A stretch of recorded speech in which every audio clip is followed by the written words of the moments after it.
જય માતાજી મિત્રો, તમે રોજ મારી ચેનલ પર ચોટીલા મંદિરના લાઈવ દર્શન અથવા વિડીયો જુઓ છો, પણ આજે હું કોઈ કારણસર મંદિરે જઈ શક્યો નથી, એટલે મેં વિચાર્યું કે આજે ઘરે બેઠા જ તમને આપણી ચોટીલાવાળી માં ચામુંડાનો એવો અદ્ભુત ઇતિહાસ જણાવું જે કદાચ તમે નહીં જાણતા હોય।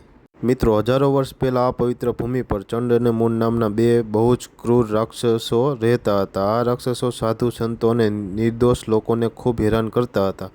તેમના ત્રાસથી કંટાળીને બધા દેવોએ આદ્યશક્તિ માં જગદંબાની આરાધના કરી।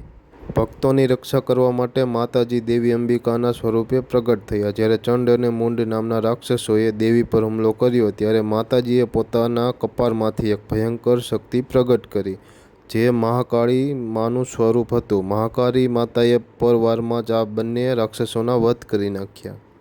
રાક્ષસોના નાશ કર્યા પછી દેવી અંબિકાએ ખુશ થઈને કહ્યું કે તે ચંડ અને મૂનનો નાશ કર્યો છે, તેથી આજથી આખો સંસાર તને ચામુંડા નામે ઓળખશે।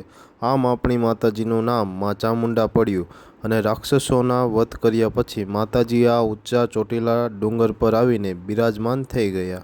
ચોટીલાનો આ ડુંગર આશરે 1173 ફૂટ ઊંચો છે અને ત્યાં પહોંચવા માટે 700 જેટલા પગથિયાં ચડવા પડે છે। મંદિરમાં જે બે મૂર્તિઓ છે તેમાં ડાબી બાજુમાં ચામુંડા છે અને જમણી બાજુમાં ચંડી છે। અહીં માતાજી સ્વયંભૂ એટલે કે પોતાની મેળે પ્રગટ થયા છે।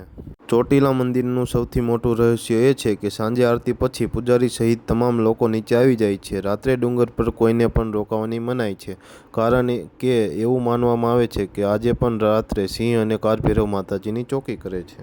તો મિત્રો, આજે મંદિરે ન જઈ શક્યો તો ઘરેથી નાનકડો પ્રયાસ કર્યો છે। જો તમને માં ચામુંડાનો આ ઇતિહાસ ગમ્યો હોય તો વિડીયોને લાઇક કરજો, તમારા મિત્રો સાથે શેર કરજો અને કમેન્ટમાં જય ચામુંડામાં જરૂર લખજો। કાલે ફરી મળીશું મંદિરના નવા વિડીયો સાથે। જય ચામુંડામાં।